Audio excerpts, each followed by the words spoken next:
Olá, irmãos, a paz do Senhor Jesus para todos. Como eu prometi, eu vou fazer um vídeo hoje, não muito detalhado, mas vou explicar algumas coisas sobre o sábado.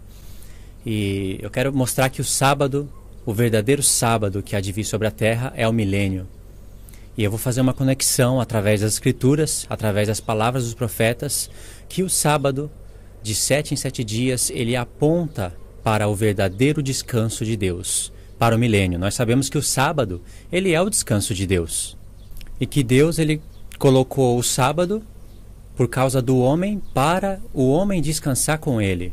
Bom, eu sei que para falar sobre o sábado é preciso falar de todos os mandamentos, porque o sábado, ele se encontra nas tábuas do testemunho, tábuas da aliança, tábuas de pedra chamadas também de tábuas do testemunho, junto com todos os demais mandamentos. Então, sem entrar em muitos detalhes nesse vídeo, eu quero falar especificamente sobre o sábado. E eu tenho vídeos aí, eu vou deixar link aí na descrição, e link vai aparecer aí também no vídeo, para você clicar nesse link e assistir o estudo sobre o tabernáculo do testemunho. Porque para se entender sobre os 10 mandamentos, sobre a lei e sobre a graça, é preciso ter um bom entendimento do que é tabernáculo do testemunho. O tabernáculo da congregação, ele é chamado pelo Espírito Santo muitas vezes de tabernáculo do testemunho. Assim como a arca da aliança, também é chamada de arca do testemunho, e também as tábuas de pedras é também chamadas de tábuas do testemunho, o véu da separação é chamado também de véu do testemunho. Eu convido você a clicar nesse link e assistir esse estudo. Você vai ver que Paulo, o escritor de Hebreus, Estevão, Pedro, Tiago, todos eles tinham na mente a revelação do tabernáculo do testemunho. Agora eu quero deixar uma coisa bem clara. O descanso de Deus é no 7º dia. Existe um lugar para o descanso de Deus e existe uma época específica, porque Deus prometeu que pela fé, todos aqueles que crerem e obedecerem os mandamentos de Deus entrariam nesse descanso. E esse descanso é o descanso de Deus. Pode ver que em Hebreus 4, o escritor de Hebreus está falando de um descanso, que resta ainda um descanso para o povo de Deus, e ele fala que é o 7º dia da criação, e o escritor de Hebreus, ele faz uma conexão íntima entre esse 7º dia e a entrada das 12 tribos na terra de Canaã. Se você estuda a Torá, você sabe que a festa das primícias, a qual fala da ressurreição do Messias e da igreja, lembra que Paulo falou? Em 1 Coríntios 15, 23, e alguns versos depois, ele fala Cristo, as primícias dos que dormem. Da onde Paulo tirou essa expressão? Da festa das primícias. A festa das primícias fala da ressurreição. Então, em Canaã, o povo tinha a instrução de Deus, a lei, de inaugurar a festa das primícias na terra de Canaã. Por que eu digo isso? Porque no deserto é uma terra que não dá para plantar, não dá para recolher os primeiros frutos da terra. E nisso entra o dízimo. Eu prometi para alguns irmãos também fazer um estudo sobre o dízimo. O dízimo nada mais é do que as primícias recolhidas da terra. E as primícias falam da ressurreição de Cristo e a igreja. Então, embora eu não vou tocar em todos esses assuntos de maneira detalhada, todos esses assuntos estão relacionados com o sábado e com o milênio, ok? Porque para entrar no milênio é preciso ressuscitar. E a ressurreição estava tipificada na festa das primícias.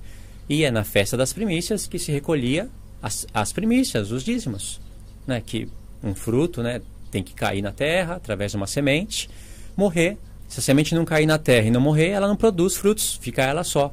Mas se ela cair e morrer, aí vem água e ela ressuscita, ela brota, dando muitos frutos.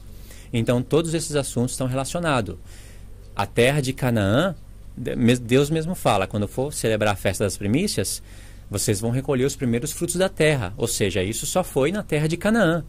E se você observa a Torá, você vai ver que Yehoshua, figura de Yeshua, né?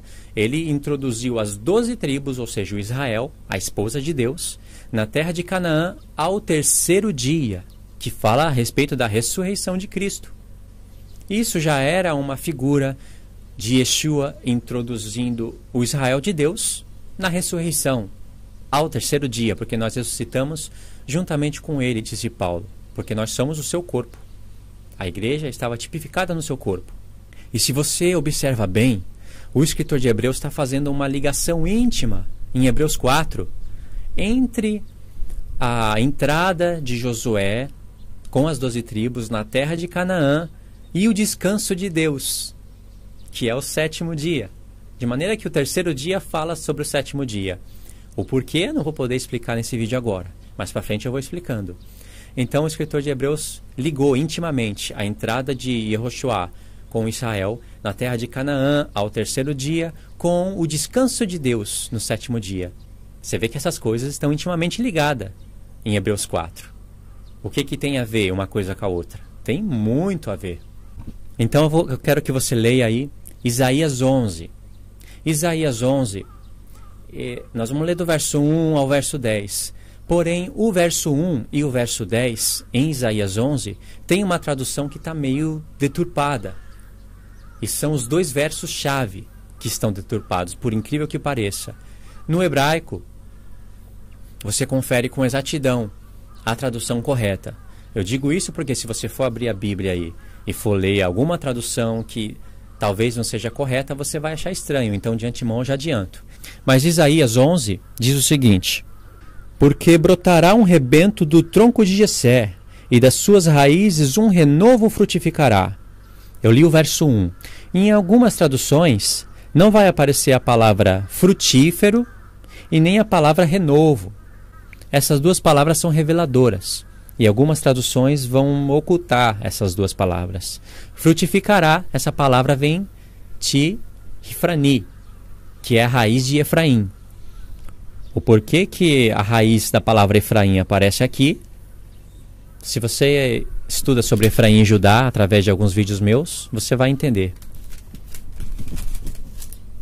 A Escritura diz que Efraim é o primogênito de Deus. Você sabe que Efraim, ele não é apenas o filho de José. Você tem que olhar para a palavra Efraim, que significa frutífero, nas Escrituras, como as Escrituras te mostram ela. Efraim, filho de José. Efraim, meia tribo. Efraim se torna uma grande tribo. E Efraim se torna um reino.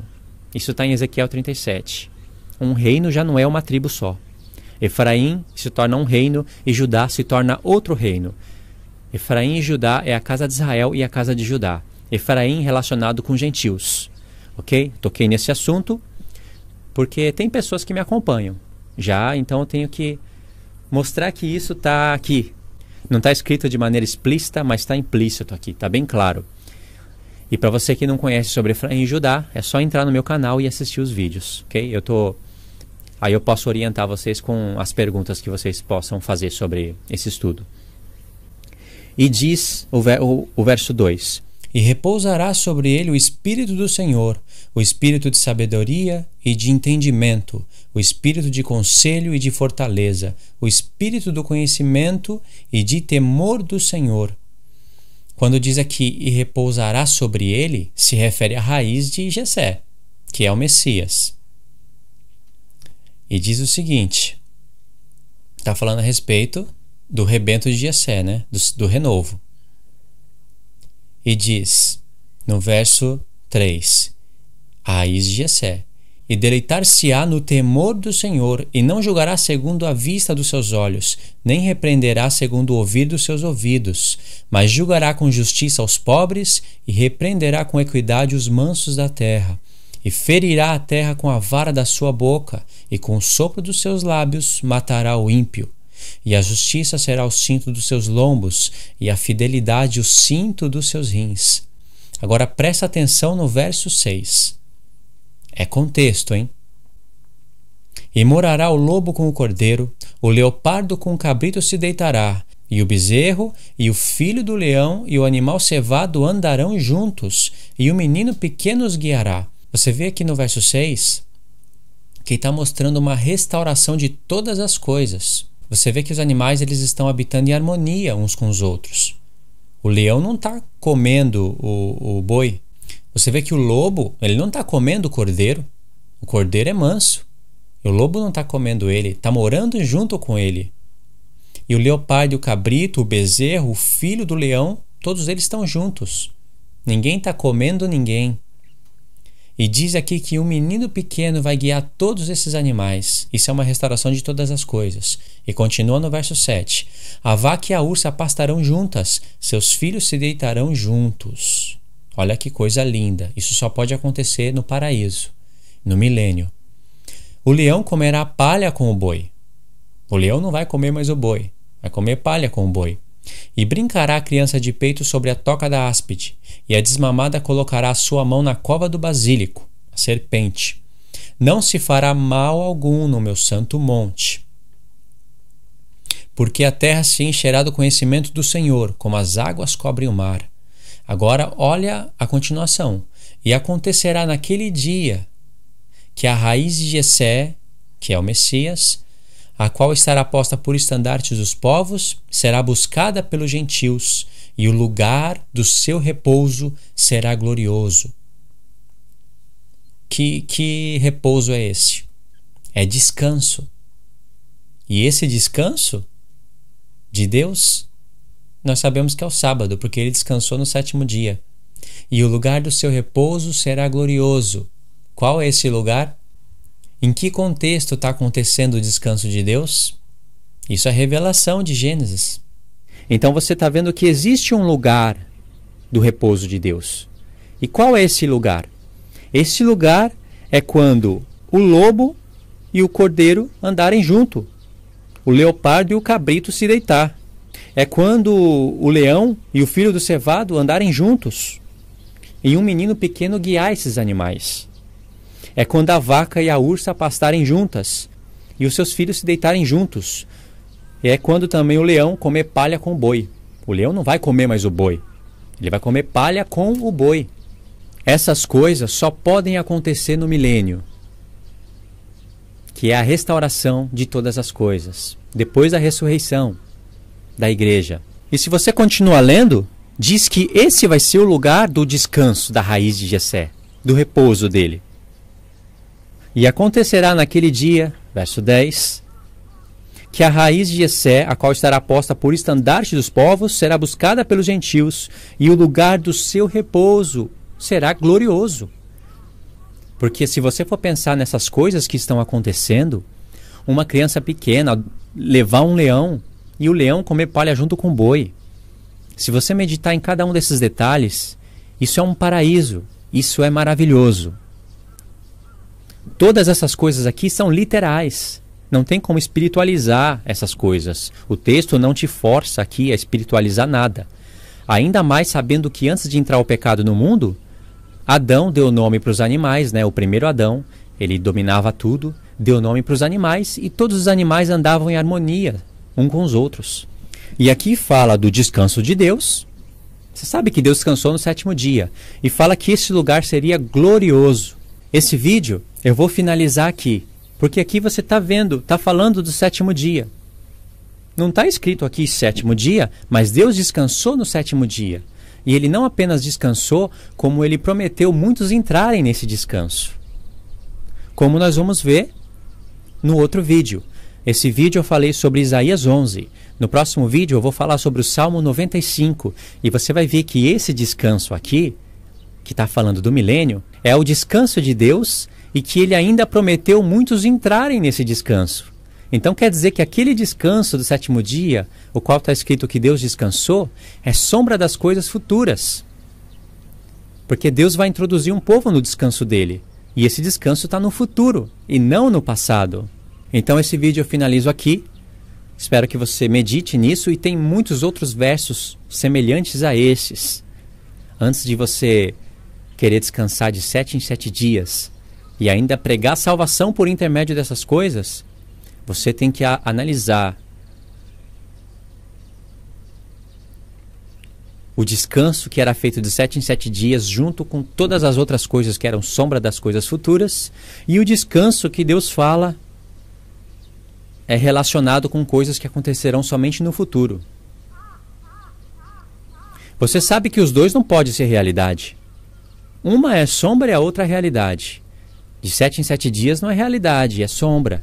Era uma lei, né? Mas era uma lei em forma de sombras, assim como as demais leis.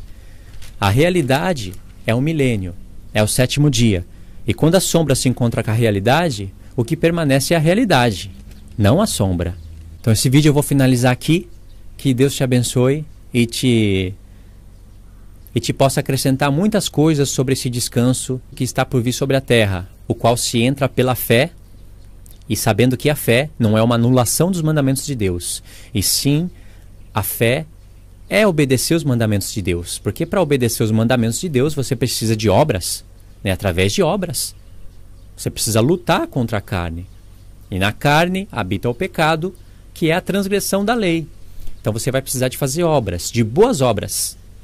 E essas obras não são as obras da lei, são as obras da fé. E essas obras foram preparadas por Deus de antemão, como Paulo fala em Efésios 2.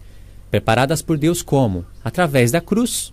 Porque logo em Efésios 2 ele está falando que nós ressuscitamos juntamente com Cristo. Então está falando a respeito do sacrifício de Cristo. E você sabe que através da ressurreição, pela fé, nós ganhamos o Espírito Santo. É um dom de Deus. E o Espírito, ele tem a função principal de escrever as leis de Deus no coração, não de apagar elas, de escrever e de fazer com que a gente ande nela, conforme a gente escuta a voz dele. Então nesse descanso se entra pela fé, e a fé consiste em obedecer os mandamentos de Deus. Quem não obedece os mandamentos de Deus, logo não tem fé. Ok? Então esse vídeo eu finalizo aqui. E que você possa ser frutífero, Efraim, junto com o renovo do Senhor, que é o Messias. Amém.